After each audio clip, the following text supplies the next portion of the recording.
YTN 뉴스라이더 첫 번째 소식입니다. 서울 시내버스 노조와 서울시의 버스운송 사업조합의 협상이 결렬되면서 서울 시내버스가 파업에 돌입했습니다. 12년 만의 파업인데요. 새벽 4시 첫 차부터 버스 운행이 중단되면서 출근길 시민들의 큰 불편이 잇따르고 있습니다. 네, YTN 취재 기자들이 현장에 나가 있습니다. 먼저 시내버스 정류장에 나가 있는 취재 기자부터 불러보겠습니다. 네, 윤태인 기자. 네, 서울 여의도 환승센터에 나와 있습니다. 네, 시내버스가 멈추면 지하철로 사람들이 더 몰릴 텐데요. 주요 출근길 교통수단인 지하철 현장도 살펴보겠습니다. 지금 신규혜 기자는 어디에 나가 있습니까? 네, 서울 신도림역에 나와 있습니다. 네, 자 지금 버스 정류장과 그리고 지하철역에 YTN 취재 기자들이 나가 있는데요. 그럼 버스 정류장 현장부터 알아보겠습니다. 한창 시민들이 출근하는 시간인데 윤태인 기자 지금 나가 있는 버스 정류장 상황은 어떻습니까? 네, 예상하긴 했지만 버스 정류장에 사람이 정말 별로 없습니다. 여의도역과도 가깝고 30개가 넘는 버스가 다니는 이곳은 지난달 기준 현재 시간대에 승객 8천여 명이 버스를 타고 3만 3천 명가량이 버스에서 내릴 정도로 붐비는 곳인데요. 저희 취재진이 새벽 5시부터 나와서 상황을 살펴봤지만 건널목을 건너가려는 시민들만 보일 뿐 버스를 기다리는 사람은 거의 없었습니다. 가끔 다니는 버스도 모두 경기권에서 운행하는 버스였고 서울에서 운행하는 간선과 지선 버스는 첫 차 시간이 훌쩍 지났는데도 보이질 않았습니다. 현재 이곳은 버스 20개 정도가 운행하지 않고 있습니다. 버스 전광판에도 도착하는 버스가 없다거나 운행 정보가 없다는 문구만 보이는 상황입니다. 서울 시내버스 노동조합은 어제 오후 3시부터 서울지방노동위원회에서 조정회의를 열었습니다. 자정쯤 본조정에 실패한 뒤 사후 조정까지 이어갔지만 11시간이 넘는 마라톤 협상에도 합의점을 찾지 못해 오늘 새벽 2시 반쯤 최종 결렬됐습니다. 노사 양측은 가장 큰 쟁점인 임금 인상폭을 두고 이견을 좁히지 못한 것으로 보입니다. 노조는 시급을 12.7% 올려달라고 요구했고 사측은 2.5% 인상만 가능하다는 입장이었습니다. 서울지방노동위원회는 6.1% 인상안을 제시했지만 중재에 실패한 것으로 파악됐습니다. 서울시는 공식적인 조정은 끝났지만 협상은 계속 이어갈 예정이라는 입장입니다. 버스 파업은 지난 2012년 이후 12년 만입니다. 이에 따라 서울 시내버스는 오늘 새벽 4시 첫 차부터 파업에 돌입했는데요. 지난해 말 기준으로 하루 평균 361만 명이 이용하는 서울 시내버스는 7천여 대가 운행을 중단합니다. 이 때문에 한창 출근 시간대가 된 만큼 교통대란이 예상됩니다. 목적지까지 가는 지하철 노선과 도로 상황을 미리 확인하시고 평소보다 서두르시는 것이 좋겠습니다. 예, 이어서 지하철 신도림역 내부 상황도 살펴보겠습니다. 신기혜 기자, 지금 한창 출근 시간대인데 정말 많은 시민들이 뒤로 보입니다. 현장 상황 전해주시죠. 네, 이곳 신도림역은 본격적인 출근 시간대가 되면서 시민들 발길이 몰리고 있습니다. 운행을 멈춘 시내버스 대신 마을버스를 이용해 역으로 오는 시민들도 많은데요. 파업 소식을 미처 파악하지 못해 취재진에게 시내버스 상황을 물어보는 시민들도 있었습니다. 신도림역은 서울 지하철 1호선과 2호선이 만나는 환승역인데요. 버스 파업에 따라 혼잡도가 높아질 것으로 예상되는 만큼 추가로 배치된 안전요원들이 역산의 질서를 유지하고 있습니다. 서울시는 신도림역 외에도 잠실역, 사당역, 강남역 등 주요 지하철역에 질서유지 인력을 추가로 배치할 계획입니다. 네, 그렇군요. 그러면 버스 파업으로 인해서 지하철 운행에 달라지는 점이 있습니까? 네, 서울시는 이번 파업에 대비해 어제 비상수송 대책을 발표했습니다. 지하철의 경우 하루 동안 평소보다 200회 이상 운행 횟수가 늘어나게 됩니다. 특히 아침, 저녁 출퇴근 혼잡 시간대를 1시간씩 늘려서 이 시간대에 지하철 운행이 더 많이 늘어날 전망입니다. 기존의 다음날 새벽 1시까지였던 막차 시간도 새벽 2시까지로 늘어납니다. 시내버스 운행이 멈춘 구간 가운데 마을버스가 다니지 않는 곳에는 주요 지하철역을 오가는 무료 셔틀버스가 운행됩니다. 또 서울시는 파업이 길어질 경우를 대비해 시내 주요 공공기관과 기업, 학교들의 등교와 출근 시간 조정을 요구할 방침입니다. 버스 파업 동안 대체교통수단 정보는 서울시 다산콜센터와 교통정보센터 홈페이지 등을 통해 확인하실 수 있습니다. 시내버스는 운행을 멈췄지만 마을버스는 정상 운행하는 만큼 지하철과 마을버스 노선을 꼭 확인하셔서 서둘러 나가시는 게 좋겠습니다. 네, 잘 들었습니다. 파업 여파로 텅 빈 버스 정류장 그리고 지금 시민들이 몰리고 있는 지하철역 현장까지 살펴봤습니다. 네, 윤태인 기자, 신규 기자 고생하셨고요. 이어서 날씨 알아보도록 하겠습니다. 네, 오늘은 전국에 봄비가 내리겠습니다. 일부 지역에는 황사가 섞인 흙비가 내릴 것으로 보여서 주의하셔야겠습니다. 기상센터 연결해서 자세한 날씨 알아봅니다. 신민임 캐스터. 네, 상암동 야외 스튜디오에 나와 있습니다. 네, 어제는 맑고 포근하더니 오늘은 또 비가 내리고 있네요. 네, 계절이 봄으로 접어들면서 날씨 변덕이 참 심한데요. 오늘은 전국에 봄비가 내리겠습니다. 이번에도 서울 등 내륙 지방은 내리는 비의 양이 그리 많지는 않겠지만 곳곳에 황사가 섞인 흙비가 내릴 가능성이 있어서 주의가 필요하겠는데요. 오늘 나오실 때는 우산을 꼭 챙기시는 게 좋겠습니다. 자세한 레이더 화면부터 살펴보도록 하겠습니다. 현재 기압골의 영향으로 전국 대부분 지역으로 비가 확대하고 있습니다. 이 비는 퇴근길 무렵에는 대부분 그치겠는데요. 그 사이 경남 남해안과 제주 산간에는 최고 80mm, 그 밖에 남부지방에도 최고 40mm의 비가 내리겠고요. 서울 등 중부지방에는 5에서 10mm의 상대적으로 적은 비가 예상되고 있습니다. 비가 내려도 기온은 크게 떨어지지 않겠습니다. 현재 서울 기온은 9.5도로 어제보다 높게 출발하고 있는데요. 한낮에는 서울 14도, 대구 13도 등으로 예년과 비슷하거나 조금 낮겠습니다. 내일도 중서부와 전북 동부에는 비가 살짝 지나겠고 전국적으로 황사가 나타나겠습니다. 다가오는 주말과 휴일에는 맑고 포근한 봄 날씨가 이어질 전망입니다. 오늘 해안가를 중심으로는 초속 20m 안팎의 매우 강한 바람이 불 것으로 보이니까요. 시설물 관리와 안전사고에 각별히 주의하셔야겠습니다. 지금까지 YTN 신미림입니다.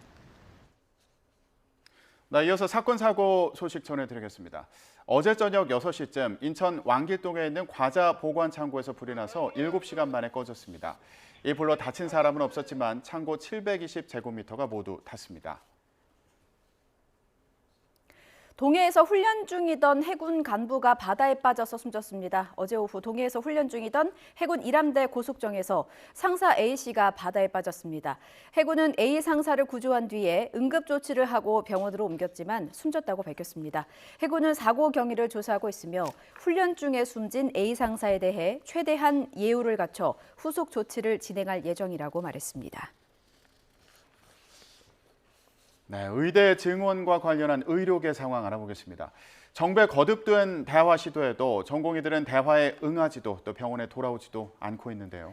차기 회장으로 강경파 인사가 선출된 의사협회는 윤석열 대통령이 직접 전공의들과 대화에 나서라고 요구했습니다. 보도에 김평정 기자입니다. 지난 주말 윤석열 대통령이 전공의들의 면허 정지를 유연하게 처리하라고 지시하면서 기대감을 키운 의정 간 대화는 전혀 이뤄지지 못하고 있습니다. 2,000명 증원 백지화를 요구하는 의료계와 불가 입장을 고수하는 정부 모두 한 발도 앞으로 나가지 않고 있기 때문입니다. 여전히 전공의들은 복귀 요청에 응하지 않고 있고 의대 교수들은 사직서 제출을 이어가고 있습니다. 전국 18개 병원 소아청소년과 전공의들은 호소문을 올려 필수 의료 환경이 개선되지 않으면 의대 증원은 의미가 없다고 주장했습니다. 의사협회는 윤석열 대통령이 직접 전공의와 대화할 것을 요구하고 나섰습니다. 대한민국 행정부의 최고 통수권자이신 윤석열 대통령께서 직접 이해 당사자인 전공의들과 만나 현 상황의 타개를 위한 협의를 진행하여 문제 해결의 실마리를 마련해 주실 것을 간곡히 당부드립니다. 새 의사협회 회장의 강경파 인물이 당선된 건 대화 가능성을 더욱 낮추고 있습니다. 임현택 신임의협 회장은 의대 정원은 오히려 지금보다 500에서 1000명 줄여야 하고 대통령 사과와 보건복지부 장관 파면까지 요구하고 있습니다. 또 전공의에 대한 면허 취소가 현실화하면 총파업, 즉 개원이 집단 휴진에 돌입하겠다고 했는데 정부는 법을 무시하는 주장이라고 비판했습니다. 그런 주장은 의사 집단이 법 위에 서겠다는 주장입니다. 예. 법을 위반한 거에 대해서는 상응하는 조치가 있어야 된다는 그런 원칙에는 변화가 없다 이런 말씀을 드리고요. 의료계와 정부 모두 대화 필요성은 꾸준히 강조하고 있지만 대화의 출발점에 대한 입장이 극명하게 엇갈리면서 갈등의 골만 더 깊어지는 모습입니다. YTN 김평정입니다. 이런 가운데 대통령실은 보건 의료 분야에 과감하게 재정을 투자하겠다며 의료계를 향해 거듭 대화를 촉구했습니다. 다만 의대 정원 2,000명 증원에 대해서는 변경 불가라고 선을 그었는데 총선을 앞둔 여당에서조차 그렇게 늘리면 의료 파탄이 올 거라는 반발이 나왔습니다. 권남기 기자의 보도입니다. 의료개혁 실무를 총괄하는 성태윤 정책실장은 브리핑을 열고 의료계를 향해 전에 없던 국가 재정 투자를 제안했습니다. 내년 예산을 의료개혁 5대 재정사업 중심으로 편성하겠다며 전공의 육성을 국가가 지원하는 전공의 수련 국가 책임제나 지역 병원을 키우기 위한 지역의료 발전 기금 등을 제시했습니다. 이런 개혁 추진을 뒷받침하기 위한 별도의 자금 주머니격인 필수의료 특별회계를 새로 만들겠다고 밝혔습니다. 보건 의료 분야를 안보나 치안과 같은 반열에 두고 과감한 투자를 하겠다는 전날 윤 대통령 발언에 이어 보다 구체적인 방안을 제시한 겁니다. 지금까지의 접근을 뛰어넘는 전혀 새로운 과감한 방식의 피투자가 필수적입니다. 의료계의 수건이기도 한 국가재정 투자 방안엔 하루속히 대화에 참여하라는 메시지가 깔렸습니다. 내년도 예산안의 큰 가닥이 앞으로 두어 달 안에 잡히는 만큼 재정 투입을 위해 대화할 시간이 얼마 남지 않았다고 촉구한 셈입니다. 의료 개혁을 위한 정부와의 대화에 적극 나서주시기 바랍니다. 하지만 2,000명 증원 재검토 요구에 대해선 이미 대학별 배정이 끝났다며 후퇴는 없다는 점을 거듭 강조했는데 반발은 의료계와 야당을 넘어 여당 일부에서도 이어졌습니다. 의료 파탄이란 말까지 나왔습니다. 돌아오게 되면 2,000명이 아니고 4,000명을 교육을 시켜야 됩니다. 완전 의료 파탄이 일어나는 거죠. 이 문제 해결을 위해서는 의제 제한 없이 서로 대화를 이어가야. 용산은 면허정지 처분 완화 가능성에 이어 과감한 재정 투자를 약속하며 의료계를 향해 또다시 대화의 손길을 내밀었습니다. 다만 2,000명 증원 규모를 고수하는 만큼 평행선 대치는 불가피할 전망입니다. YTN 권남기입니다. 성태윤 대통령실 정책실장은 비상진료 상황에서 간호사들의 국민의 생명과 건강을 보호하는 역할에 매진할 수 있도록 정부가 방안을 마련하겠다고 밝혔습니다. 대통령실은 성 실장이 어제 대한간호사협회를 찾아 비상진료 대응 등의 현장 상황과 함께 진료지원 간호사, 이른바 PA 간호사의 법적 보호 문제와 새로운 간호법 제정안 등에 대한 의견을 들었다고 전했습니다. 정부의 의대별 정원 배정이 확정되면서 비수도권 지역 대학들은 수능 무시험 전형을 포함한 다양한 전형을 모색하고 있습니다. 졸업 후에 일정 기간 지역 의사로 일하는 조건을 담은 지역 의사 전형도 제안됐는데 장학금뿐 아니라 군 면제도 추진하겠다는 입장입니다. 김혜은 기자가 보도합니다. 의대 정원이 대폭 증가하면서 의료계가 지적하는 건 바로 의학교육의 질 저하입니다. 정부는 비수도권 지역 의대 현장을 방문해 교육 여건을 끌어올리기 위한 지원을 약속했습니다. 대학이 수준 높은 의학교육을 위해 충분히 준비할 수 있도록 정부는 강한 의지를 가지고 전폭적으로 지원하겠습니다. 지역의 의사들이 남게 하기 위한 다양한 입학 전형도 속속 제시되고 있습니다. 의대 정원이 76명에서 200명으로 늘어난 경상국립대는 지역 의사 전형을 제안했습니다. 졸업 후 일정 기간 지역 의료기관에서 의무적으로 근무하는 규정을 대학 선발 과정에서 내세우고 대신 장학금과 입학 전형 혜택 등을 주겠다는 겁니다. 정치권에서 거론하는 지역 의사제와 유사한데 군 면제까지 정부와 논의해보겠다는 파격 조건을 내세웠습니다. 첫 해에는 5명에서 10명 수준으로 선발하고 이후 탄력적으로 조정하겠다는 계획입니다. 처음엔 조금 적게 시작하지만 한 5% 이내에서 탄력적으로 매년 조정해 나가는 이런 게 지역의사제를 한번 시도를 해보려고 생각을 하고 있고요. 필수 의료 전형 같은 것들도 한번 생각을 해보고 있습니다. 앞서 제주대는 수능 점수를 보지 않는 무수능 지역 인재 전형을 도입하겠다고 밝혔습니다. 지역 인재 선발 비중도 정부가 추진하는 60%를 넘어 80%로 늘리려는 대학도 속속 나오고 있습니다.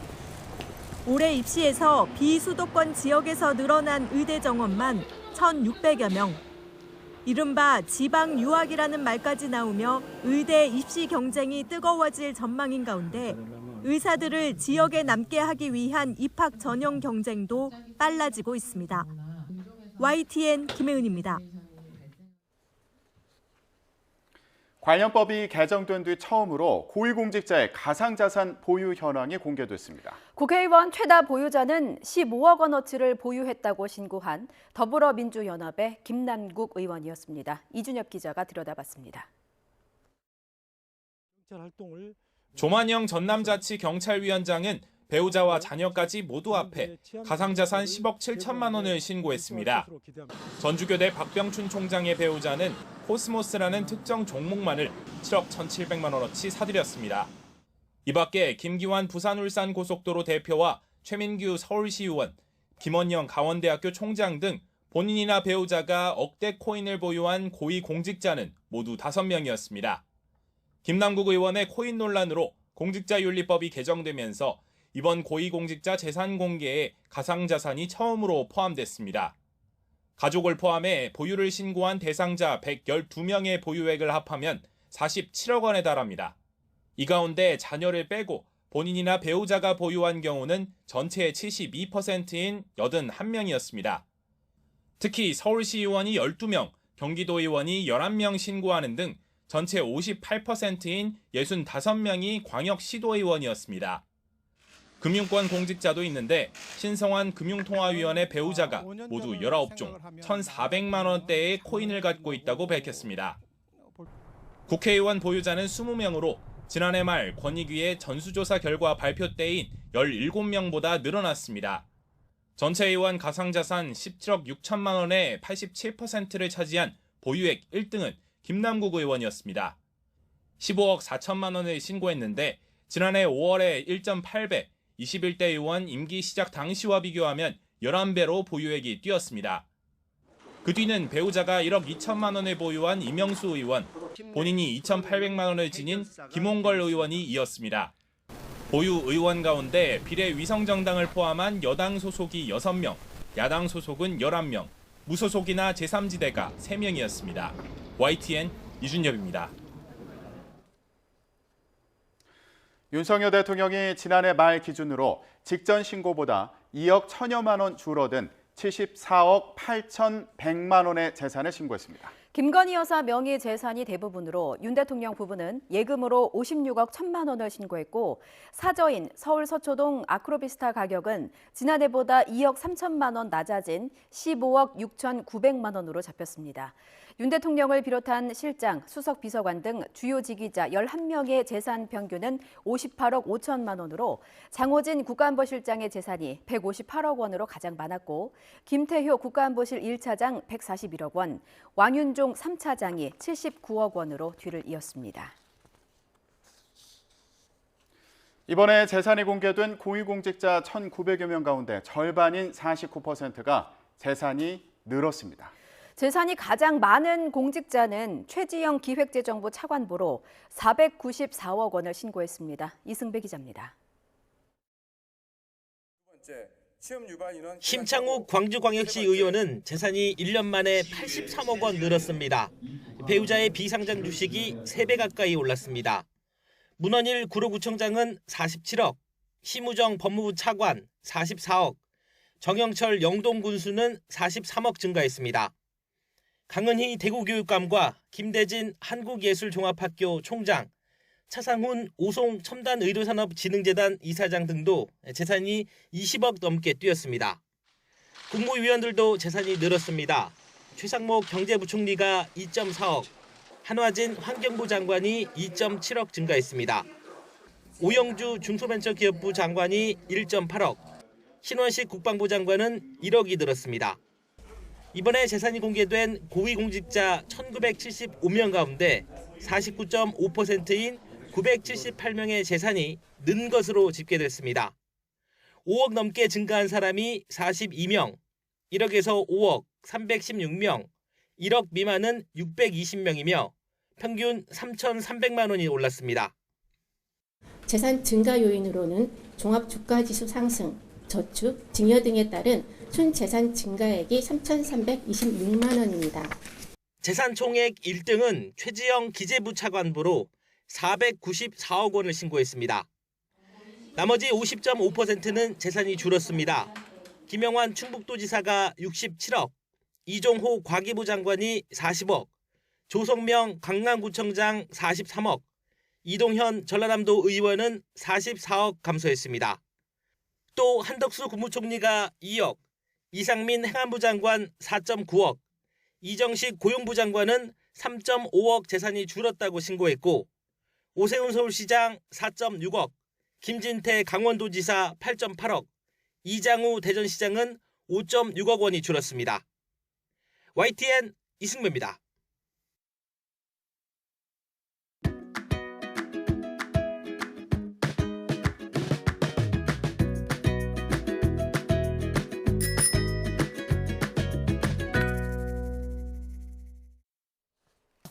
오늘부터 공식 선거운동이 시작됐습니다. 국민의힘 한동훈 비대위원장은 서울 가락동 농수산물 도매시장을 찾았습니다. 현장으로 가보시죠. 한동훈 위원장은 오늘 0시 공식 선거운동 첫 일정으로 농수산물 시장을 방문했습니다. 시장 물가를 챙겨봤는데요. 그래도 물가 문제는 항상 국민들께서 어려움을 겪으시니까 저희가 더 겸허하게 더 조치를 많이 해야 될 것 같습니다. 아직도 저희는 많이 높다. 공식 선거운동 첫 방문 장소로 가락동 농수산물 도매시장을 찾은 것도 치솟은 과일과 채소 가격을 잡겠다는 의지를 보여주려는 것으로 보이는데요. 열심히 일하는 생활인들 대변하는 정당으로서 국민들께 저희의 진심을 잘 전달할 수 있도록 최선을 다하려고 합니다. 그런 차원에서 저희가 가락시장에서 0시에 출발하게 됐다는 말씀을 드립니다. 한 위원장은 동시에 야권에 대한 공세도 폈습니다. 더불어민주당 이재명 대표와 조국혁신당의 조국 대표 심판을 강조했습니다. 범죄 연대 세력을 심판하겠다며 이주 세력을 심판하겠다고 말한 겁니다. 그러면서 정치개혁과 민생개혁을 반드시 해내겠다 이렇게 강조하기도 했습니다. 더불어민주당에서는 문재인 전 대통령의 행보가 주목을 받았는데요. 화면 함께 보시죠. 차에서 내리는 문재인 전 대통령 옷차림이 주목을 받았습니다. 파란색 점퍼를 입고 경남 거제 계룡산을 찾았는데요. 아주 거제가 대통령을 분명 탈출을 했는데 그 거제의 기운, 그 기운의 뿌리. 계룡산이에요?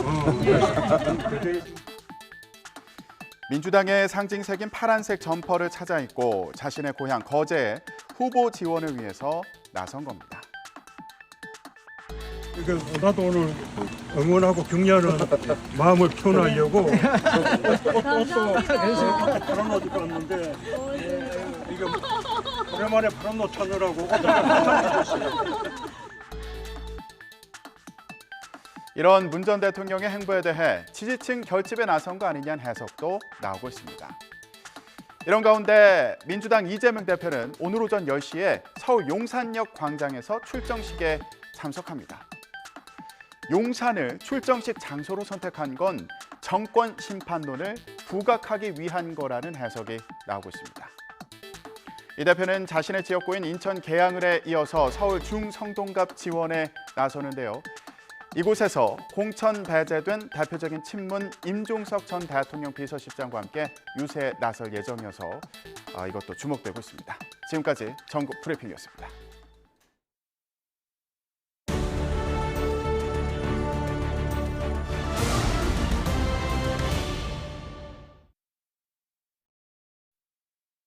광주 광산구는 주민 평균 연령이 39.5세로 광주에서 가장 젊은 지역입니다. 특히 광산 을지역은 첨단과 수안지구를 비롯한 광주의 대표적인 신도시가 자리 잡고 있습니다. 워낙 민주당 강세 지역이다 보니 공천이 곧 당선으로 이어져 투표도 하기 전에 김이 새던 선거구였지만 이번엔 좀 다릅니다. 이곳에서 재선에 나서는 민영배 의원에게 새로운 미래 이낙연 대표가 도전장을 내민 겁니다. 민주당 민영배 의원은 광산구청장만 내리 2차례 한 데 이어 국회의원까지 지내 지역구 기반이 탄탄하다는 평가를 받습니다. AI와 미래차를 비롯한 미래 먹거리 확보와 광주 전남 초광역에너지 메가시티 구상 등을 내세우며 자신이 적임자임을 강조하고 있습니다. 그리고 광산을 중심으로 해서 AI 융복합 단지와 미래차 단지가 들어서고 있습니다. 미래 광주의 먹거리, 광산의 먹거리를 확충하는 데 가장 중요한 힘을 쏟을 예정입니다. 새로운 미래 이낙연 대표는 5선 국회의원과 대권주자, 도지사, 여당 대표와 국무총리까지 맡아본 경험을 내세우고 있습니다. 특히 장기화하고 있는 군공항 이전 문제를 비롯한 광주 지역의 해묵은 현안을 해결하는 데 앞장서겠다며 지지를 호소하고 있습니다. 광주 전체로는 군공항 이전이라든가 또는 AI 산업의 발전이 현안입니다. AI 산업은 예타 면제 사업으로 채택되는데 제가 총리 시절에 도와드렸던 경험이 있습니다.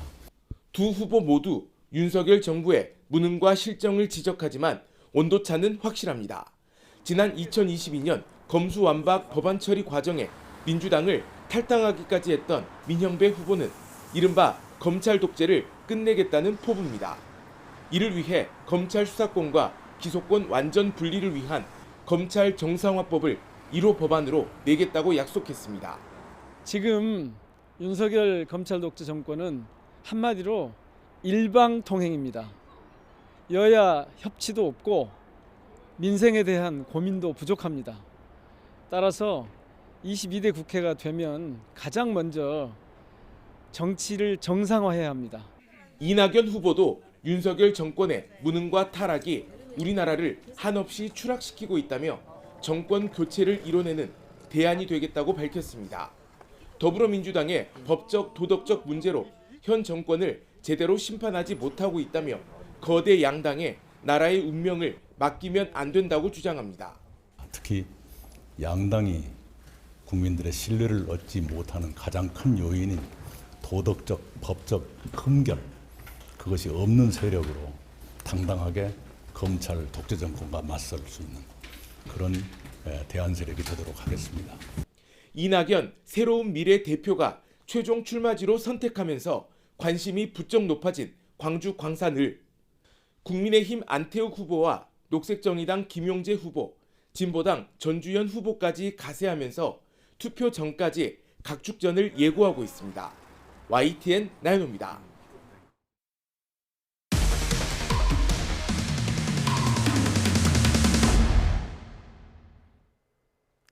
자유통일당 고문인 전광훈 목사는 YTN이 공천헌금 의혹을 보도한 것에 대해 거래를 먼저 제안한 것도 아니고 돈을 받지 않았다며 가짜뉴스 생산을 멈추라고 주장했습니다.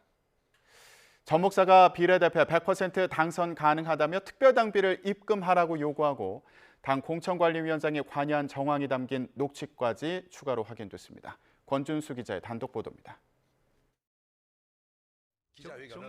그동안 전광훈 목사는 공천 헌금 의혹을 제보한 A씨 측과 비례대표 자리를 대가로 한 거래가 없다고 주장해왔습니다. 하지만 비례 순번 발표 전 전 목사와 A씨 측이 나눈 대화를 들어보면 전 목사는 비례대표 순번을 두고 공천관리 책임자까지 언급합니다. 자매님 지금 몇 번 받았어 어제? 저 5번으로 알고 있습니다. 그 김학성 교수님한테 잘 얘기했는가 보다. 김학성 교수는 현재 자유통일당의 공천관리위원장으로 이번 총선에서 자유통일당의 비례대표 4번을 받은 인물입니다. 자유통일당 측은 대가성 헌금을 받았다면 전광훈 목사가 미리 A씨 측과 김 위원장을 연결해줬겠지만 그렇지 않았다면서 전 목사와 김 위원장 모두 공천 장사 의혹과 무관하다고 주장했습니다. 하지만 YTN이 확보한 추가 녹취에서 김 공관위원장은 당 비례대표 발표 열흘 전 비례 순번과 관련해 낮은 금액이 아니라며 대가성이 의심되는 대화를 나눕니다. 번호를 정할 거 아니에요. 예. 난 내 생각에는 미국 게 너무 부담이 가면 5개라도. 네. 그럼 5개도 우리 팀에 여기서는 낮은 금액 아니에요. A씨 측에 헌금을 재촉하고 전 목사를 설득하겠다는 말까지 전합니다. 추진을 내가 지금 적극하는데 이게 지금 뭐 하루 더 땡겨줘야 내가 볼 때는 목사님께 확실하게 목사의 마음을 내가 완전히 움직일 수가 있다고. 김 위원장을 통해 비례대표 5번을 약속받았다고 하자 전 목사 역시 이후 대화에서 100% 당선을 장담한다고 강조하기도 합니다. 5번까지는 100%대예요. 왜 되냐면은 국회 정론관에서 석동 변호사가 1번이에요. 1번 남자 1번 해서 내일 기자회견 한다고. 대박 났어요. 공직선거법과 정치자금법에선 특별당비를 명목으로 한 공천자금의 수수행위뿐만 아니라 지시하거나 알선한 행위도 모두 위법으로 봅니다. 돈을 받지 않았다 하더라도 어떤 공천 헌금 명목의 돈을 알선하거나 권유하거나 이런 행위들에 대해서도 당연히 처벌되게 돼 있고요. 만약에 실제로 금원을 수수했다고 하면은 그동안의 판례의 태도에 비추어 볼 때 실형을 피하기 어려운 상황입니다. 이처럼 자유통일당 공천거래 의혹이 커지자 야당과 시민단체에서도 철저한 수사를 촉구하고 나섰습니다. 윤석열 정권의 촉구합니다. 많은 국민이 지켜보고 있습니다. 망언을 일삼는 정강훈 목사와 윤석열 대통령이 유착 관계가 아니라면, 그리고 정강훈 목사가 얘기하는 윤석열 대통령과의 관계가 사실이 아니라면 정강훈 목사를 철저하게 수사해 엄중히 처벌하기를 바랍니다. A씨 측은 조만간 자유통일당과 전 목사 등을 상대로 경찰의 선거법 위반과 사기 혐의 등으로 고소할 예정입니다. YTN 권준수입니다.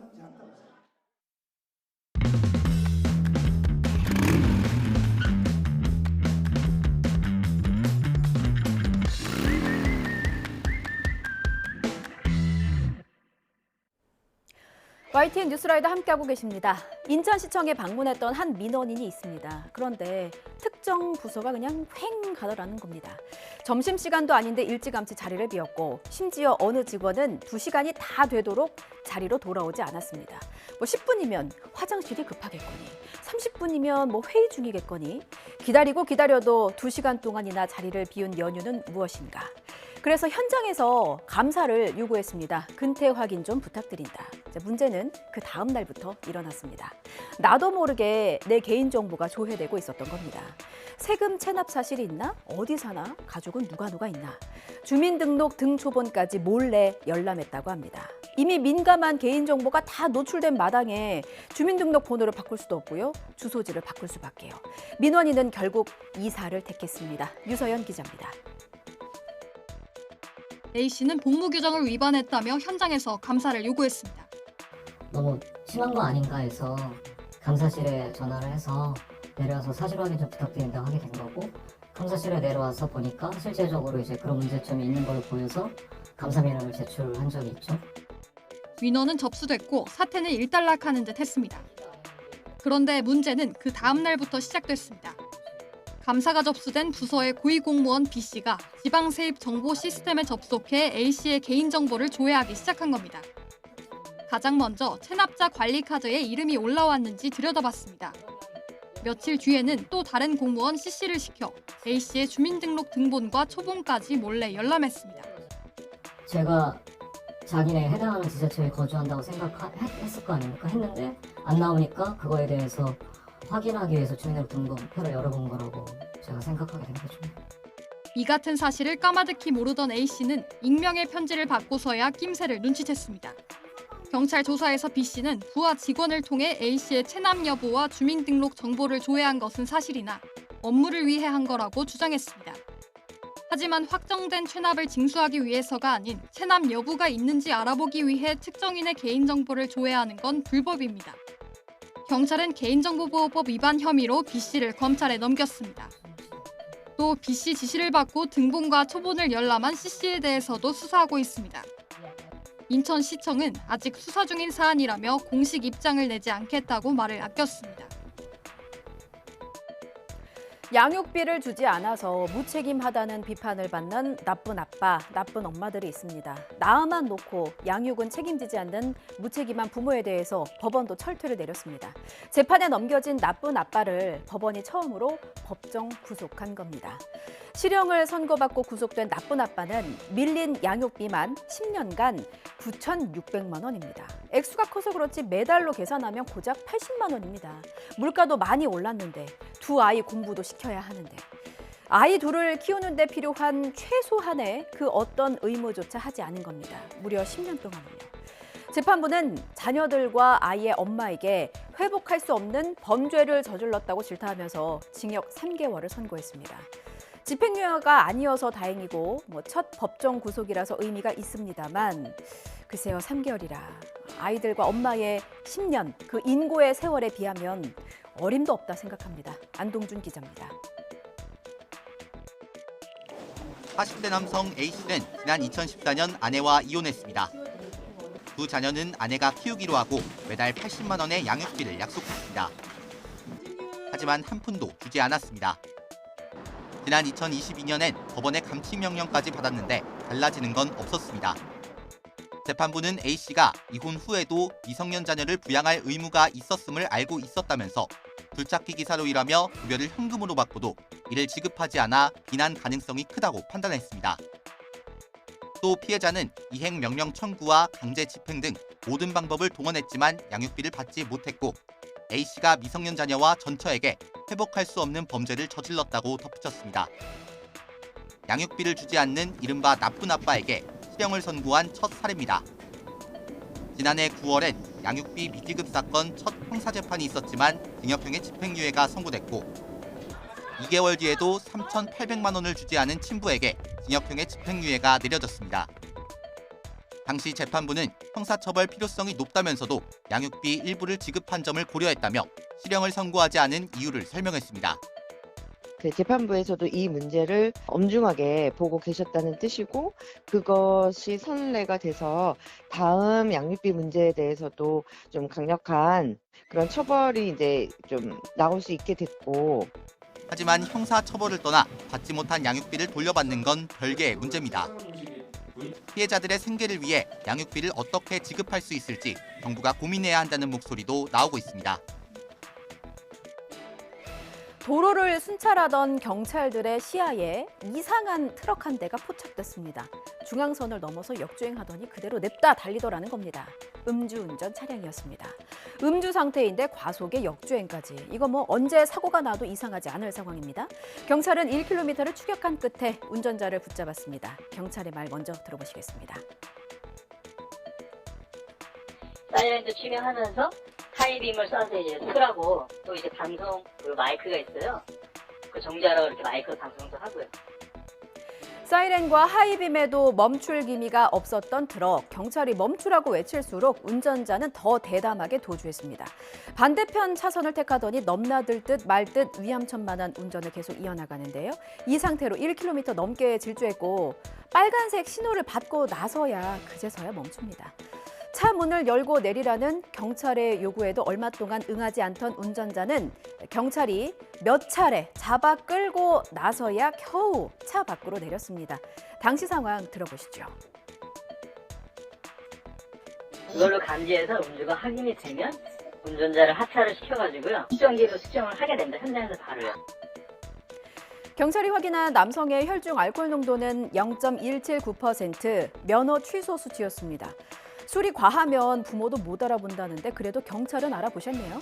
큰 사고 없이 마무리돼서 다행입니다만 이렇게 술 드시고 운전하실 거면 다시는 운전대 잡지 마시기 바랍니다. 그게 본인과 시민의 안전을 위한 길입니다. 3월인데도 강원도에서는 큰 눈이 연거푸 내렸죠. 출래 불사춘, 봄이라지만 봄 같지가 않습니다. 날씨도 또 사냥에게도요. 강원 산골짜기 여기저기서 사냥이 집단으로 떼죽음을 당한 채 발견됐습니다. 크게 두 가지가 원인으로 꼽힙니다. 하나는 폭설 때문에 먹이를 구하지 못해서, 또 다른 하나는 바로 이 울타리 때문입니다. 아프리카 돼지열병 방역 때문에 멧돼지 이동 막겠다고 쳐놓은 이 울타리가 먹이를 구하러 이동해야 하는 사냥의 다리까지 묶어버렸습니다. 지환 기자입니다. 계곡 다리 아래 사냥이 한데 뭉쳐 죽었습니다. 사체가 훼손돼 서너 마리 정도로 추정하는데 어미와 새끼들입니다. 겨울철 사냥 먹이는 주로 나무 껍질이나 이끼류. 폭설이 내리자 먹이를 구하지 못했고 산 아래로 내려오다 끝내 한자리에서 집단 폐사했습니다. 아, 저게 사냥이구나 했는데 쓰러져 있는 거예요. 네. 누워 있는 거였고 깜짝 놀라서 봤더니 그 안쪽으로 또 두 마리가 같이 나란히 폭에서 이렇게 좀 폐사가 됐죠. 이제 죽은 거예요. 천연 기념물이자 멸종 위기종인 사냥은 사체를 발견하면 멸실 신고를 해야 합니다. 지난해 11월부터 올해 2월까지 넉 달간 신고된 사냥 폐사체는 모두 277마리, 평년보다 10배 이상 유례가 없을 정도로 많이 죽었습니다. 겨우내 잦은 폭설이 가장 큰 원인이지만 또 다른 이유도 있습니다. 바로 ASF 광역 울타리입니다. 최근 촬영한 영상, 먹이를 찾지 못한 사냥이 도로 근처로 내려왔습니다. 눈 속에 빠져 오도 가도 못합니다. 사냥 이동을 가로막는 건 아래를 둘러싼 철제 울타리. 울타리와 절개지 사이 눈 속에서 헤매던 사냥은 길을 찾지 못하고 서서히 탈진합니다. 시민단체 모니터링 결과 최근 폐사한 사냥 대다수는 강원 지역에서 발견됐는데 지방도 제453호선과 국도 제44호선 주변이었습니다. 대부분 DMZ 근처나 설악산 주변인데 모두 광역 울타리 경계와 겹쳐 있는 곳입니다. 여기에 사냥들이 많이 빠져서 그걸 허우적거리는 경우들이 굉장히 많이 발생을 하고 있고, 그리고 어떻게든 구멍을 찾아서 도로가로 나오는 사냥들도 꽤 있거든요. 근데 이 사냥들이 다시 들어가질 못해요. 생태 단절에 아무 대책이 없었다는 비판과 함께 울타리 개방과 철거를 요구하는 현장 목소리가 점점 더 커지고 있습니다.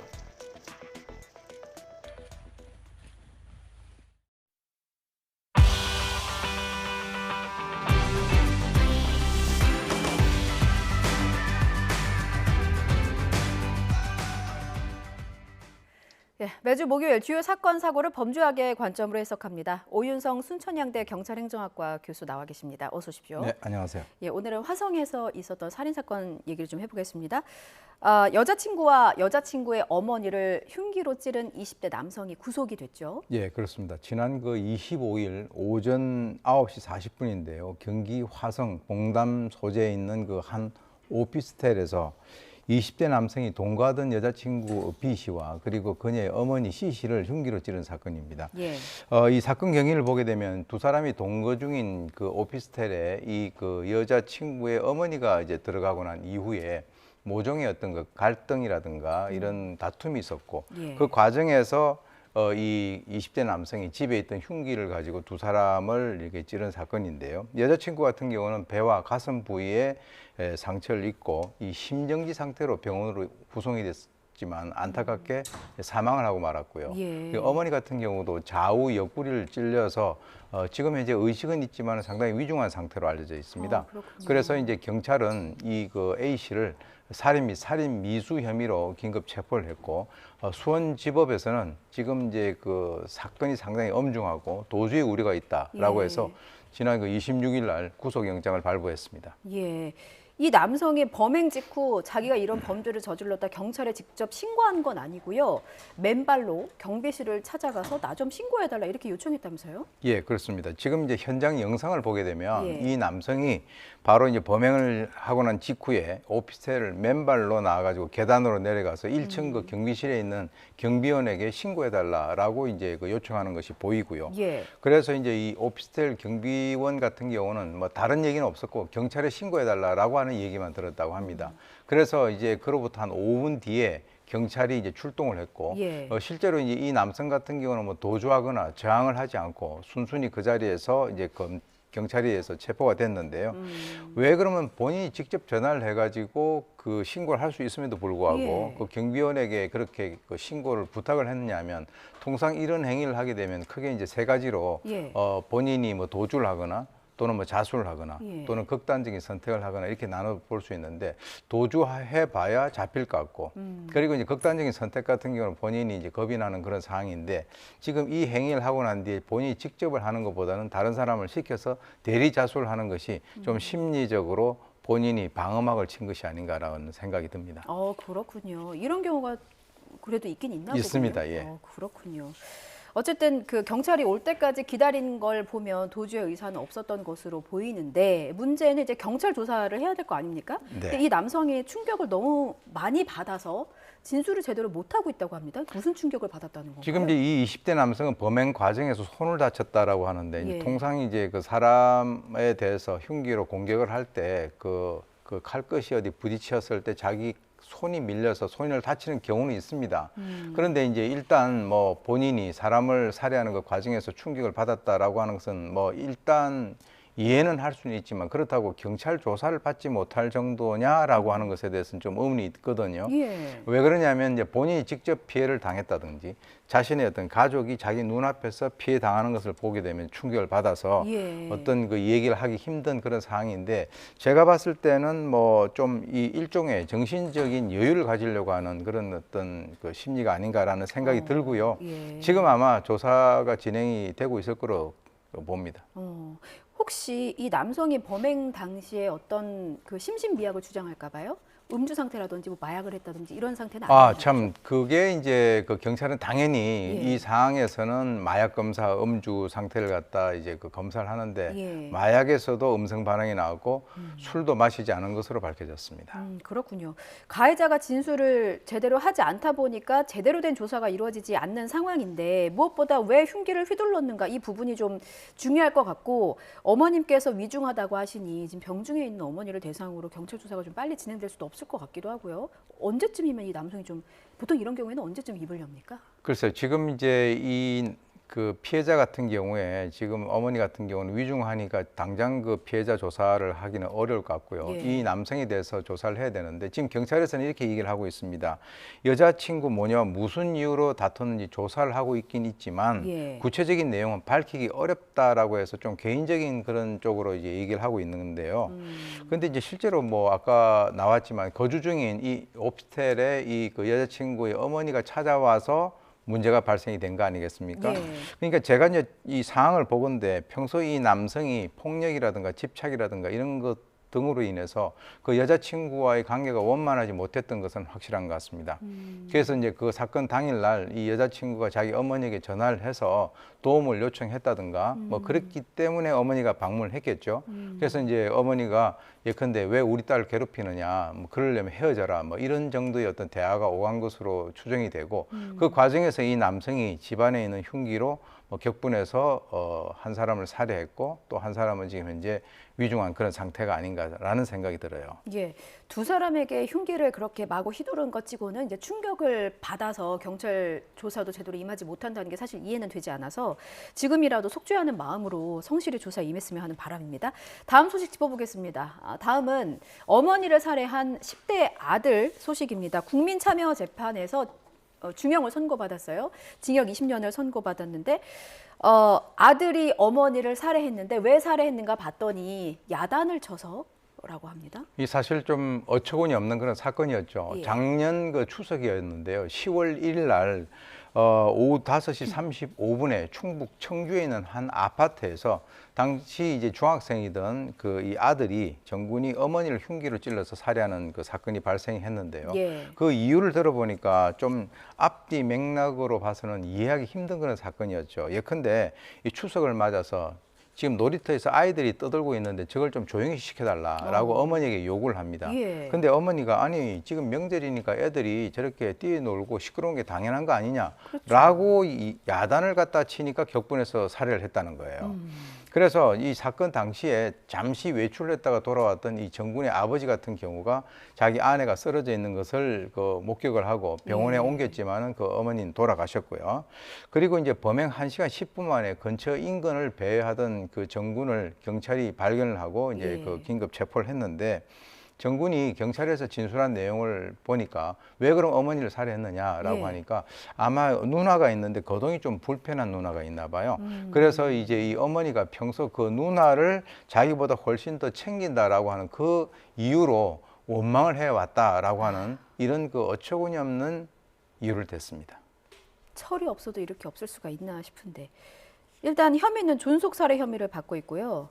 재판에 넘겨졌는데 평소에 내가 엄마한테 가정폭력을 당했다. 그래서 범행을 한 거다. 이렇게 주장을 했다면서요?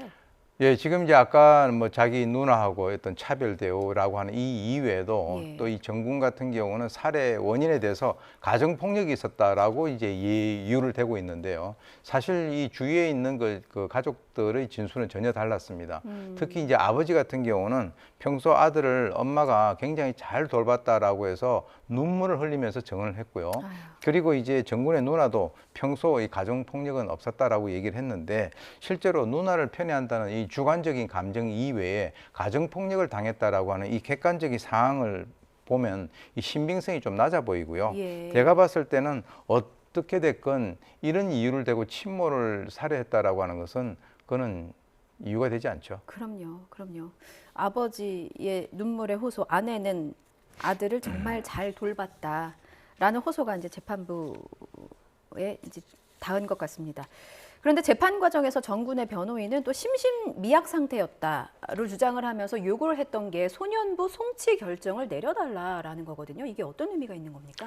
네, 이제 그 재판 과정에서 정군의 이제 국선 변호인이 얘기를 한 것인데요. 네. 이 정군이 평소에 정신질환을 겪어서 심신 상실과 심신미약 상태였다 이렇게 얘기를 하고 있는데요.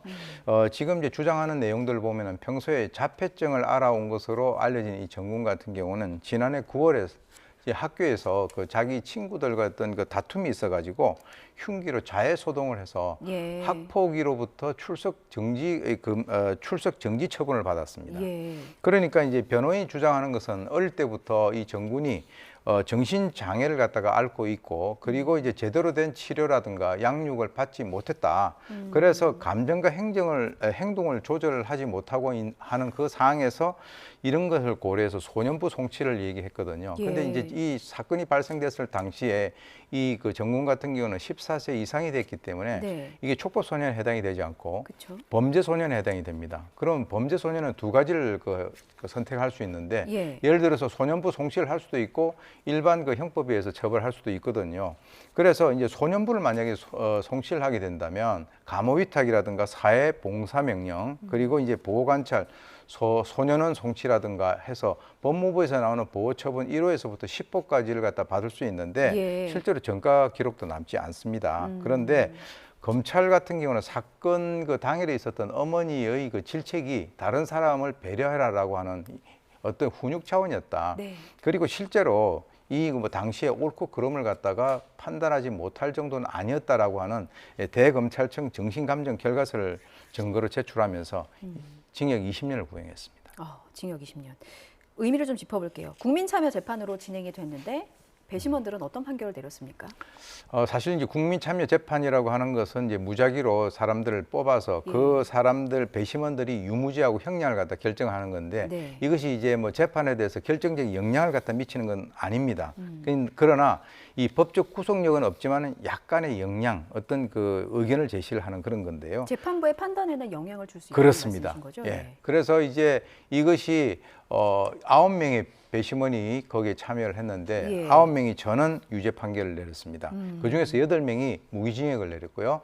그리고 이제 1명이 장기 15년, 단기 7년 이 그 소년형의 범에 대한 그 양형 의견을 제시를 했는데 예. 이 재판부에서는 사실 이 친모인 피해자 같은 경우는 특히 장애인 활동 보조사로 일을 하면서 평소에 사랑으로서 이 아이를 갖다가 돌봐줬음에도 불구하고 이 수사 단계에서부터 재판 단계에 이르기까지 줄곧 자기의 어떤 변명을 한다든지 그리고 이 피해자의 탓을 하는 그런 모습을 보임으로써 이것은 엄중한 처벌이 불가피하다라고 네. 해서 결국 징역 20년을 선고를 했죠. 그렇군요. 피해자의 작은 딸은 엄마의 사망으로 인해서 보호시설에 맡겨진 상태다라는 점도 재판부의 판결에 영향을 미쳤습니다. 징역 20년은 선고받았는데 이게 소년범으로서는 법정 최고형이라면서요? 그렇습니다. 지난 그 뭐 동춘동 그 이제 초등학생 그 사건 때도 이제 20년 최고형을 받았죠. 예. 이 소년법 제 59조에 보게 되면 이 사형 무기형의 완화라는 것이 있습니다. 그게 무슨 말이냐면 19살 미만 소년범의 어떤 존속 살해에 대한 법정 최고형은 20년으로 되어 있습니다. 예. 그것은 뭐냐면 이 원칙적으로 죄를 범했을 때 18살 미만인 그런 그 소년에 대해서는 사형 또는 무기형으로 처할 경우에는 15년의 유기징역으로 한다 이렇게 돼 있어 가지고 실제로는 원칙상으로는 소년법상 만 18세 미만이면은 사형 무기형 대신에 15년이 최고형입니다. 그런데 왜 그럼 이번에 20년이 됐느냐? 예. 이게 그 특정 강력범죄 처벌에 관한 법률 제 4조에 보게 되면 예. 살인이라든가 존속 살해 그리고 미성년자 약취 이번 같은 경우는 존속살해 아니겠습니까? 예. 그런 특정 강력 범죄를 저지른 경우에는 소년법 제59조의 조항에도 불구하고 20년까지 처벌할 수 있기 때문에 이번에 20년이 선고가 된 건데요. 실제로 이제 그 재판 과정에서 이 정군에 대해 가지고 항소를 하겠느냐 이렇게 예. 판사가 물어봤는데 고개를 끄덕끄덕 됐다라고 하는 거 보면은 글쎄요, 본인은 이 그 처벌이 너무 과하다라고 생각을 하고 있는 것 같아서 약간 충격적입니다. 그러네요. 시종일관 피해자 탓을 하고 범행을 부인하고 범행 의도를 부인하더니 이제는 선고가 끝나자마자 항소 의사를 묻는 재판부에 그렇다, 항소하겠다라는 뜻을 밝혔다는 말씀이신 거죠? 그렇습니다. 알겠습니다. 그럼 항소가 어떻게 진행되는지도 좀 지켜봐야 되겠네요. 예, 저희가 지켜봐야 될 것 같습니다. 예, 알겠습니다. 지금까지 순천향대 경찰행정학과 오윤성 교수와 함께 말씀 나눠봤습니다. 교수님 오늘 말씀 여기까지 듣겠습니다. 고맙습니다. 네.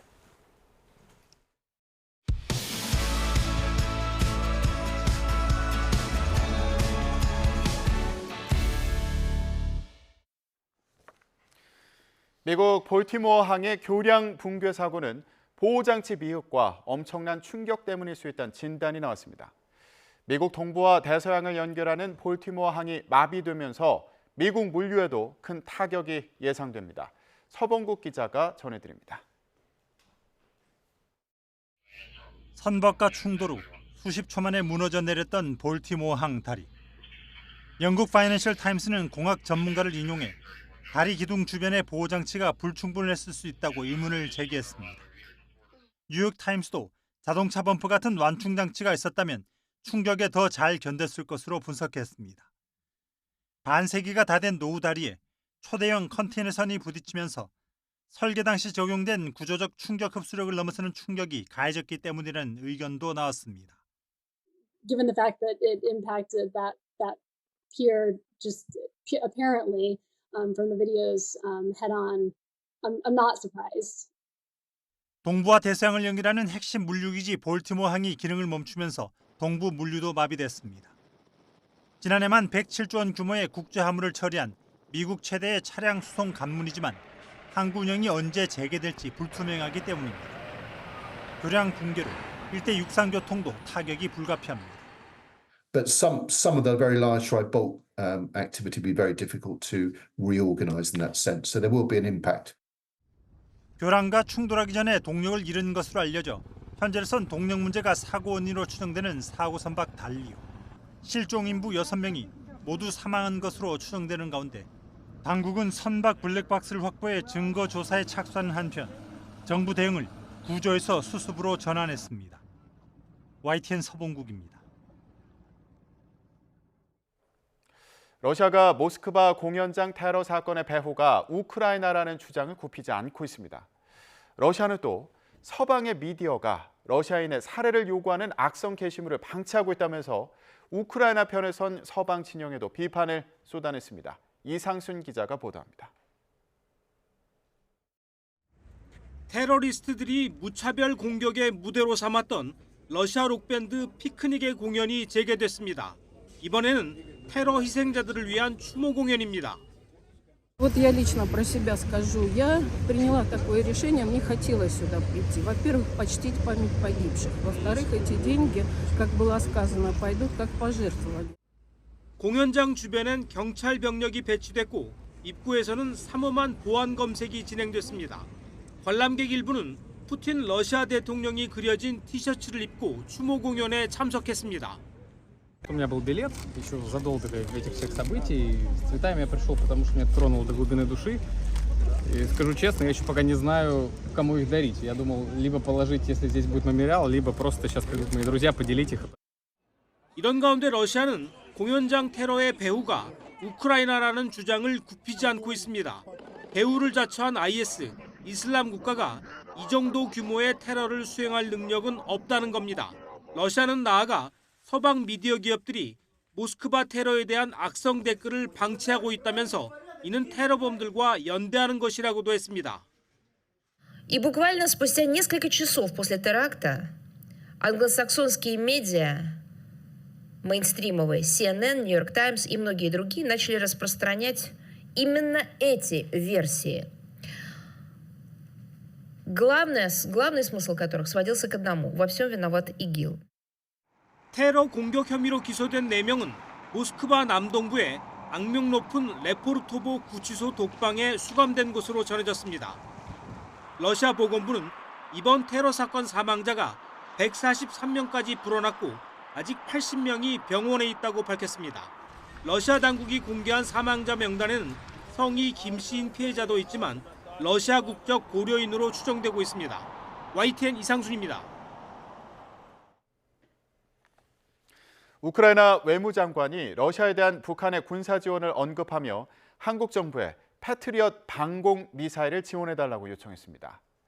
드미트로 쿨레바 우크라이나 외무장관은 온라인 브리핑에서 패트리엇 미사일이 인명살상용이 아니라면서 한국 정부가 패트리엇을 제공하고 그 방법을 찾아달라고 요청한다고 밝혔습니다.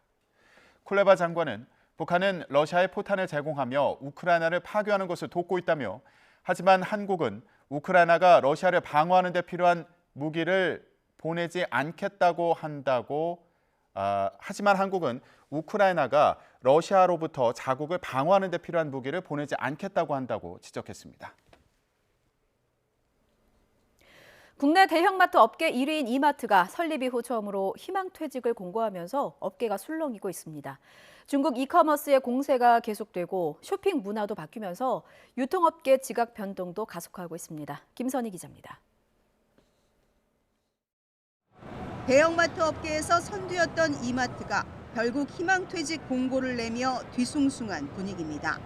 이마트는 지난해 29조 원이 넘는 역대 최대 매출에도 469억 원의 영업 손실을 처음으로 냈습니다. 자회사인 신세계건설의 부진 탓도 있지만 마트 영업 이익 감소와 G마켓 등 온라인 사업에서 적자를 낸 것이 원인이라는 분석입니다. 희망퇴직 대상은 근속 15년 이상이자 과장급 이상 직원인데 이마트 노조는 반발하고 있습니다. 실제로 저희가 5년 동안 이마트 직원이 5,000명이 줄었어요. 이런 상황에서 희망퇴직까지 더 한다면은 결국에는 현장에 남아있는 사원들의 노동 강도가 더 높아질 수밖에 없는 상황이거든요. 그래서 그런 부분에서 저희는 이번 희망퇴직을 반대한다라는. 이번 희망퇴직은 대형마트의 경영 악화가 계속되며 어느 정도 예상됐습니다. 홈플러스도 적자폭을 줄이기 위해 안간힘을 쓰고 있고 롯데마트는 이미 지난해 하반기 3차례 희망퇴직을 받았습니다. 쇼핑하는 방식이 바뀌었고 거기에 기존에 점포 중심의 영업을 하던 곳에서 그걸 빠르게 대응을 못했고 이제 그 와중에 다시 이제 중국계 유통업체가 들어오면서 일종의 삼중고라고 할까요? 백화점도 지난해 역대 최대 매출을 올렸지만 영업이익은 일제히 감소했습니다. 대신 이커머스 시장이 급부상하며 쿠팡은 첫 연간 흑자를 달성하고 이마트를 뛰어넘는 연 32조 원 매출을 기록했습니다. 하지만 알리익스프레스와 테무 등 중국 이커머스의 무차별 공세가 계속되며 국내 이커머스 업계도 위기를 맞고 있습니다. 공교롭게 이커머스의 최고봉인 쿠팡이 한국에 통틀어서 1위 업체가 32조의 매출로 1위가 되는 순간 또 차이나커머스가 한국을 본격 공략하고 있기 때문에 앞으로 어떻게 이 영향이 미칠지에 대한 초미의 관심을 가지고 있죠. 다만 편의점 업계만 1, 2인 가구를 위한 소량 상품을 내놓고 다양한 서비스를 개발해 백화점 매출을 넘볼 정도로 선전하고 있습니다. 고물가의 급격한 인구 변화, 온라인 시장으로 재편되는 쇼핑 문화로 국내 유통시장은 그야말로 격변기를 맞고 있습니다. YTN 김선희입니다.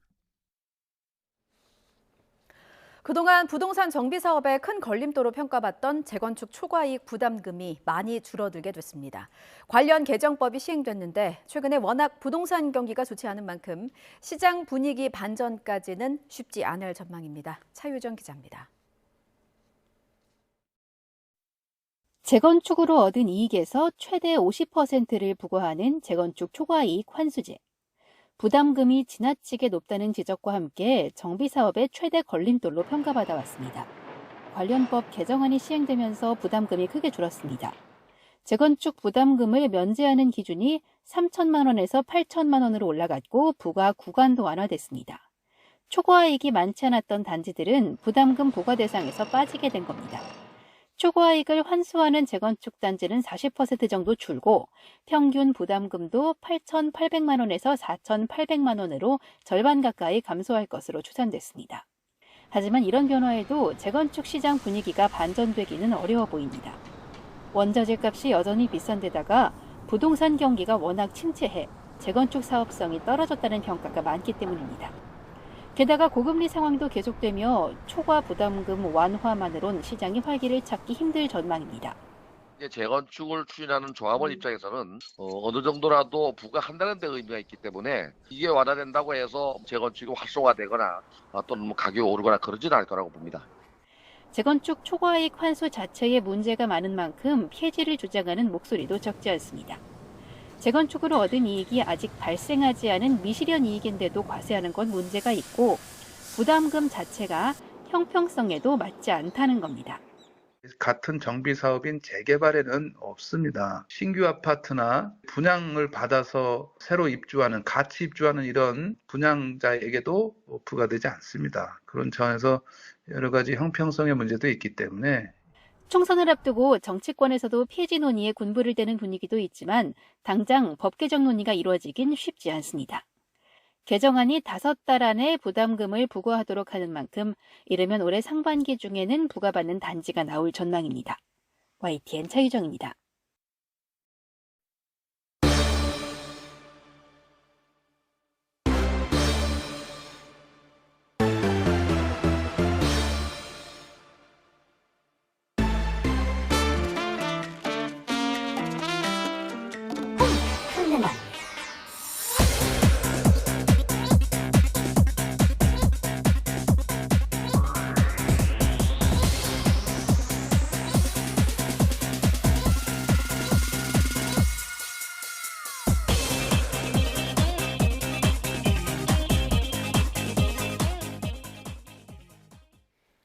네, 영상 보시고 내 얘긴데 싶은 분들도 계시죠. 요즘 같은 환절기에 면역력이 떨어지기 쉽다 보니까 이럴 때 영양제 좀 챙겨 먹어볼까 이런 생각하시는 분들도 계실 겁니다. 그런데 오히려 과도하게 먹으면 몸에 안 좋을 수도 있다 이런 얘기도 있네요. 영양제 제대로 먹는 법 뭐가 있을까요? 오한진 을지대병원 가정의학과 교수와 함께하겠습니다. 안녕하세요. 안녕하세요. 네. 자, 먼저 최근에 일본에서 전해진 소식이 많은 분들의 관심을 끌었는데 이 얘기부터 해보겠습니다. 일본에서 영양제를 먹고 숨진 사례가 나왔다고 하는데 이게 무슨 일입니까? 네, 일본의 이 고바야시 제약에서 만든 제품을 먹고 지금 현재까지 2분이 사망하신 걸로 확인이 됐습니다. 붉은 누룩이 포함된 그런 제품이라고 하는데 뭐 상담하겠다, 나 지금 그거 먹고 있어서 문제가 있는 것 같다라고 상담 신청하신 분이 한 3천여 명 정도 되고 병원에 입원을 했거나 입원이 필요하신 분들만 해도 벌써 뭐 한 상당한 숫자가 나오는 것 같아요. 그래서 일본 정부가 지금 긴급 조사에 뭐 착수했다 이런 기사가 지금 나오고 있습니다. 예, 붉은 누룩. 이름이 좀 저는 생소한데 이게 뭡니까? 붉은 누룩이라고 이제 풀었었지만 사실은 홍국이라는 성분이에요. 그래서 쌀을 발효시킨 건데 쌀을 그 누룩곰팡이라는 것으로 넣어가지고 한 30일 정도 발효를 시키면 쌀이 빨갛게 변합니다. 그래요? 예, 이렇게 변한 것을 이제 홍국이라고 이야기하는데 이렇게 변할 때 모노콜린 K라는 모나콜린 K라는 성분이 만들어져요. 이게 콜레스테롤을 떨어뜨리는 성분으로 확인이 돼 있거든요. 그래서 이걸 가지고 이제 건강 기능 식품으로 이제 판매를 하고 있는 건데 이 곰팡이라는 것은 독소도 만들어냅니다. 현재까지 이제 이런 곰팡이들이 공류에 기생을 하면서 만들어낸 독소가 약 300여 종류가 확인이 돼 있거든요. 그중에 이렇게 홍국을 만들 때 나오는 곰팡이 독소도 있는데 시트리닌이라는 성분이에요. 그런데 이 독소는 말이죠, 한번 만들어지면 열을 가해도 파괴되지 않습니다. 그러니까 끓이거나 삶거나 뭐 어떤 이런 열을 가한다고 해서 사라지는 게 아니에요. 그러다 보니까 이 홍국 제품 속에 이런 시트리닌 같은 독소가 포함이 돼서 이것들이 우리 몸에 들어가면 이제 여러 가지 문제를 일으키는 거죠. 거죠. 예. 세포의 독성을 일으킬 수도 있고 신경 독성, 또 간이나 콩팥에 아주 문제를 일으키기 때문에 신체에 그냥 큰 이상이 생길 수 있고 특히 콩팥이 많이 나쁜 분들이 있어요. 예를 들면 당뇨병을 오래 앓으신 분들, 이런 분들은 콩팥 기능이 많이 떨어져 있는데 거기에 이 성분까지 들어가면 콩팥 기능이 완전히 스탑하면서 신부전 상태가 되고 이렇게 되면 우리 몸의 독소를 다 배출할 수 없는 상황이 되기 때문에 사망할 수 있는 그런 상황이 오는 겁니다. 그래서 아마 이분들도 그렇게 사망한 게 아닌가 이런 생각을 해보는 거죠. 제약사 측에서는 그 신장 손상이 시트리닌 말고 새로운 물질의 영향으로 보인다 이렇게 밝히기도 했는데 그럼 앞으로 좀 조사를 더 또 해봐야 되겠군요. 그렇죠. 어떤 독소가 들어갔는지는 이제 확인을 더 해볼 필요가 있어요. 시트린이 아니다라고 이제 말을 했다고 하니까 그러면 곰팡이 독소 중에 또 다른 성분이 들어갔을 가능성도 있는 거거든요. 정밀 조사가 필요할 것 같습니다. 그렇군요. 자, 근데 요즘에 뭐 영양제 보면 성분 이름도 낯설고 뭐 발음하기도 어렵고 이런 것들도 많고요. 또 많이 드시는 분들도 많은데 그러다 보니까 이게 어떤 성분이 들어갔는지 이게 효능이 뭔지 이런 거 제대로 모르고 먹는 경우도 많지 않습니까? 그렇죠. 그냥 권장하니까 또 옆에서 이게 좋다더라 이러니까 이제 드시는 분들이 많은데 사실 영양제라는 말은 좀 틀린 말이죠. 건강기능식품이라고 해야 되는 거예요. 이 건강기능식품은 크게 두 가지 종류로 나눌 수가 있는데 하나는 이제 고시형 제품이라고 그래서 종합 비타민 뭐 미네랄 이런 게 이제 고시형 제품이고 개별 인정형이라는 게 있어요. 그래서 이것은 뭐 당뇨에 도움을 줄 수 있습니다. 뭐 혈행 개선에 도움을 줄 수 있습니다. 콜레스테롤 저하에 도움을 줄 수 있습니다. 뭐 이런 식으로 이제 기능이 인정된 것들이거든요. 그래서 이런 것들을 드실 때에는 반드시 성분들이 어떻게 들어있는지를 확인하셔야 돼요. 왜냐하면 대개는 복합적인 성분이기 때문에 이거랑 저거랑 같이 먹으면 그 안에 같은 성분이 2개, 3개씩 들어있을 수 있거든요. 이러다 보니까 이제 어떤 성분은 과다 복용 상태가 될 수가 있고 그렇게 되다 보니까 부작용이 이제 걱정되는 그런 상황이 올 수가 있거든요. 그래서 이렇게 복합 성분들이 들어있는 것을 확인할 필요가 있고 이것들은 사실은 전문가한테 한번 물어볼 필요가 있어요. 예를 들어서 이제 아연 같은 이제 미네랄이 많이 포함될 수 있습니다. 왜냐하면 이 아연은 정상적인 세포 기능, 뭐 대사 이런 데 아주 굉장히 중요한 성분인데 그러다 보니까 여러 가지 기능성 있는 그 제품들이 이걸 같이 추가할 수 있거든요. 그러다 보면 과다 복용이 될 수 있고 또 비타민 E나 비타민 K 같은 지용성 비타민들은 이거 이제 몸에 축적이 됩니다. 우리 신체에 축적이 돼서 과다한 상태가 되면 부작용이 반드시 나타나거든요. 그래서 이런 지용성 비타민 이런 것들은 반드시 확인을 꼭 해서 내가 너무 많이 먹고 있는 건 아닌지를 알아볼 필요가 있습니다. 지용성 비타민은 몸에 쌓이는 거. 수용성 비타민은 먹으면 배출되는 게 소변으로 다 나가죠. 그래요? 우리 몸에 사용되고 남는 수용성 비타민들은 다 소변으로 물에 녹아서 나가지만 지용성 비타민은 다 지방 성분에 가서 붙는 거거든요. 그러니까 우리 체지방이라든지 하는 곳에 가서 다 축적이 되는 거죠. 나가지는 못하고. 그래서 주의가 필요합니다. 지용성 비타민 예를 들면 뭐가 있습니까? 지용성 비타민에는 A, 비타민 A, 비타민 D, 비타민 K, 비타민 E 이렇게 있습니다. 이것들을 이제 과다 복용하면 우리 몸에 쌓인다는 거죠. 영양제 뭐 이것저것 많이 먹을 때 과다 복용 주의해야 된다고 이제 말씀해 주셨는데 혹시 좀 많이 먹었을 때 나타난 증상이 있습니까? 있죠. 수용성 비타민 중에서도 비타민 C는 과다하게 먹으면 설사합니다. 그래서 이제 뭐 비타민 C를 좋아하시는 이제 선생님들 또는 그런 분들은 설사할 때까지 먹어라. 그래야 이게 이제 뭐 충분히 들어갔다 이렇게 이제 설명할 수 있다. 빠져나가니까. 그래서 이제 그런 말씀하시는 분들도 있는데 뭐 그렇게까지 먹을 필요는 전혀 없을 것 같고 또 비타민 D 같은 경우 과다한 상태가 되면 이 신경 독성을 유발할 수 있습니다. 그래서 구토나 또는 뭐 식욕부진 같은 게 생길 수 있거든요. 뿐만 아니라 철분 같은 것도 구역 구토 이런 게 포함이 될 수가 있고 칼슘은 우리 몸에 결석을 유발할 수 있고 그러니까 이것도 좀 적당한 수준으로 먹어야 되겠죠. 그다음에 아연도 우리 몸에 많이 들어오게 되면 대사에 문제가 생길 수 있습니다. 그래서 대사에 문제가 생기면 내 몸에 대사가 원활하지 않아지는 거니까 뭐 피곤하다든지 하는 문제도 생길 수 있거든요. 피곤을 해결해 보려고 먹었는데 피곤해지면 안 되지 않습니까? 그렇죠. 저도 좀 몸이 찌뿌둥한데 피곤한데 이럴 때는 영양제를 좀 많이 먹어볼까 이런 생각을 하기도 네, 하는데 네. 그럴 때 저도 이런 경험을 했었어요. 네. 좀 배가 좀 불편하다거나 좀 메스껍거나 이런 적이 있었습니다. 그렇습니다. 종합 영양제를 드시고 그것 때문에 속이 불편하다는 분들도 꽤 있으세요. 그래서 어떤 분들은 뭐 전혀 문제가 없지만 어떤 분들은 이렇게 문제가 불편이 생길 수 있다는 사실도 좀 알아두실 필요가 있습니다. 좀 전에 그 비타민 C 같은 경우에 이제 뭐 설사할 때까지 먹는 경우도 있다 이렇게 말씀해 주셨는데 저도 이번에 알았어요. 그 인터넷에 보니까 메가도스 복용법이다 뭐 이런 것들이 나와 있는 경우가 있더라고요. 이게 뭔가요?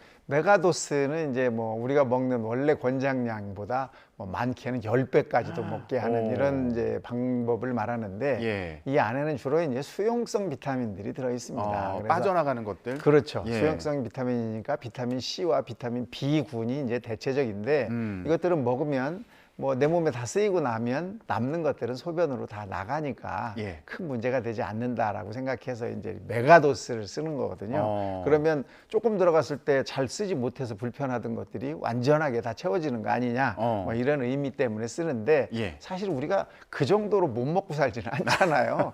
그러니까 메가도스를 꼭 권장해야 할 이유는 별로 없을 것 같고 충분한 식사를 잘 하고 있다, 또 다양하게 음식을 먹고 있다 이런 분들은 사실 뭐 비타민 복용이 필요 없는 상황이니까 자신의 상태를 잘 확인해 보고 드시는 게 좋을 것 같습니다.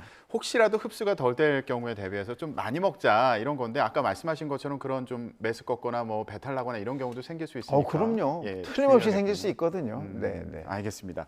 자, 그렇다면 이런 건강 기능식품 먹을 때 특정한 질환을 가진 분들이 조심해야 될 부분이 있을까요? 그럼요, 있죠. 내가 지금 어떤 특정 질병을 앓고 있다. 예를 들어서 암 환자다. 또 만성적인 질병, 당뇨병이라든지 고혈압이라든지 하는 질병을 내가 오랫도록 앓았다. 또 호르몬에 문제가 있는 갑상선 호르몬이라든지 뭐 스테로이드 호르몬이라든지 이런 호르몬에 문제가 있는 상태로 오래됐다. 그래서 그런 것들을 계속 보충하고 있는 상황이다. 또 면역력이 많이 떨어져 있는 상황이라고 확인이 됐다. 또 심장이나 또는 콩팥의 문제를 가진 상태로 지금 살고 있다. 이런 분들은 이런 기가 막히게 우리가 잘 알려져 있는 건강 기능식품들을 복용할 때도 상당한 주의가 필요합니다. 그래서 본인의 주치라고 알려져 있는 의사 선생님한테 반드시 상의를 하셔서 이걸 내가 복용해도 되겠느냐, 그리고 이거를 내가 한꺼번에 먹고 있는데 이건 어떠냐라는 상황을 반드시 한 번쯤은 확인을 받으실 필요가 있습니다. 영양제, 뭐 건강 기능식품 이런 거 그냥 좀 가벼운 마음으로 먹어볼까 하고 이렇게 사기도 하는데 특정 질환이 있는 분들은 의사 선생님이랑 꼭 그 성분 관련해서 상담을 하는 게 좋겠군요. 당연하죠. 왜냐하면 이제 약물은 아니지만 이것들도 우리 몸에 들어가서는 여러 가지 대사 과정을 거치면서 역할을 하는 거거든요. 그렇기 때문에 다른 약물과 복용을 갔을 때 약물의 작용을 억제하거나 문제를 유발하거나 할 수가 있기 때문에 반드시 확인이 필요합니다. 자, 지금 방송 보시는 분들이 내 몸에 맞는 건강 기능식품 뭐가 있을까? 이것 좀 확인하고 싶은데 좋은 뭐 방법이 있을까? 궁금하신 분들 계실 것 같아요. 그런 방법이 쉽지 않아요. 사실은 그래서 이제 그 병원에 오셔서 의사 선생님과 상의를 하실 필요가 있는데 가장 중요한 것은 내 몸의 지금 상태가 어떤지를 확인하는 겁니다. 내가 질병이 있는데 약물을 쓰지 않고 건강기능식품으로 해결을 해보겠다. 이건 참 잘못된 얘기거든요. 이 건강기능식품이나 보조하는 이런 것들은 약물의 한 1000분의 1에서 10,000분의 1 정도의 기능을 가지고 우리가 이제 이야기를 하는 거기 때문에 우선 내 상태를 정확하게 확인 받으시고 그 상황에 맞게 치료를 하시면서 거기에 내가 추가로 조금 더 뭐 좀 기능을 보충해야 되겠다. 이럴 때 쓰시는 거라고 생각하시는 게 옳은 방법이고 나한테 뭘 맞춰보겠다라고 자꾸 생각하시는데 그것보다도 먼저 내 상태를 확인하시는 게 좋습니다. 좋은 말씀이신 것 같습니다. 교수님은 어떤 종류의 영양제 챙겨 드세요? 저도 먹고 있죠. 우선 이제 나이가 들으니까 머리가 빠져요. 머리가 없어지더라고요. 그래서 이 머리가 좀 날 수 있게 해준다고 알려져 있는 그런 이제 뭐 효모 이런 성분들을 이제 제가 하나 먹고 있고 또 장 건강이 또 중요하지 않습니까? 그래서 프리바이오틱스 제품, 그다음에 종합 영양제 이렇게 이제 제가 먹고 있습니다. 거기다가 가끔 술도 이렇게 한 잔씩 하니까 간장 보호제도 제가 이제 이렇게 이제 복용을 합니다. 예. 교수님도 보통 시청자 여러분들이 챙겨 드시는 그런 그 종류의 영양제를 드시는군요. 그럼요. 그 대신 꼭 자신의 상태를 확인하셔야 됩니다. 예. 알겠습니다. 혹시 같이 먹으면 뭐 효과가 더 좋아지는 뭐 그런 건강기능식품들, 영양제들이 있습니까? 이게 사실 우리나라에는 들어와 있지 않지만 미국에는 분류가 따로 돼 있습니다. 의사 선생님이 처방해야만 살 수 있는 건기식이 따로 있어요. 그래서 그런 것들을 우리가 처방기능식품이다 이렇게 이제 설명을 하는데 예를 들면 치매는 치매 약을 쓰지만 그거와 더불어서 의사 선생님이 처방하는 건강기능식품을 먹으면 시너지 효과가 있다 이렇게 알려져 있는 것들이 있어요.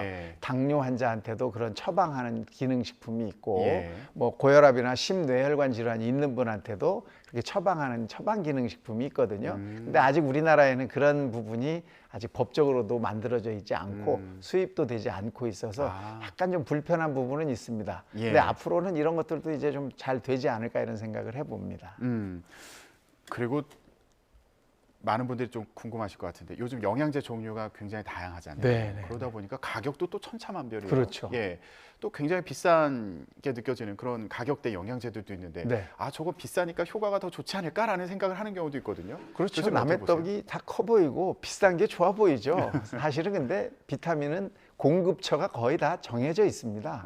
전 세계적으로 비타민을 공급하는 공급처는 뭐 한두 군데 이렇게 정해져 있기 때문에 사실 뭐 너무 비싼 것이 더 기능이 좋다 이런 상황은 절대 아닙니다.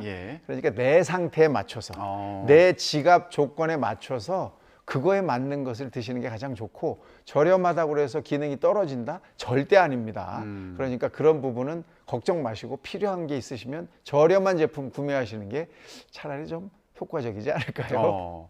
일단은 의사 선생님이랑 잘 상태를 좀 상담하시고 구매하는 게 좋겠다는 말씀 계속 해주셨고요. 그런데 우리나라 같은 경우는 이렇게 영양제 구입할 때 약국에 가서 구입을 하잖아요. 비타민 구입할 때. 근데 이게 해외 직구로도 그런 건강기능식품, 영양제를 구입할 수 있나요? 있죠.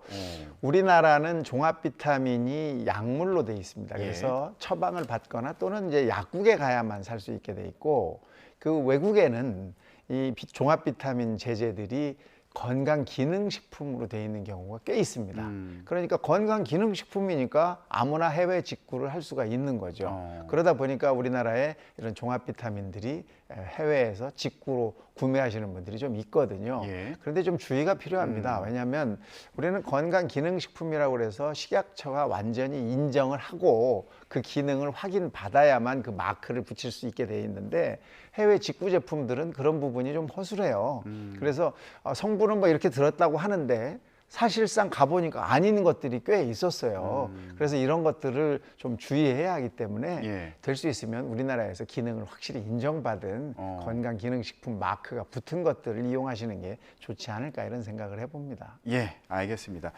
요즘 또 환절기고 내 몸을 좀 챙겨볼까 이런 마음으로 이제 건강기능식품들 많이 구입해서 드실 텐데 이런 부분도 좀 잘 신경 쓰시면 네네 굉장히 중요해요. 왜냐하면 식약처에서도 이런 것들을 조사를 해봤더니 유해한 또는 위해한 물질들이 포함되어 있는 것들을 상당히 찾아냈어요. 올 1월 달에 3,533제품이 위해한 또는 유해한 물질이 포함됐다라는 게 확인이 됐거든요. 그래서 이런 것들은 사실 해외 직구로 들어온 것들이 아마 더 많을 거고 그래서 건강기능식품 마크가 붙어 있는 것을 반드시 확인하시고 우리나라 거를 드시는 것이 좀 도움되지 않나 이런 생각을 해봅니다. 네, 알겠습니다. 오늘 말씀 여기까지 듣겠습니다.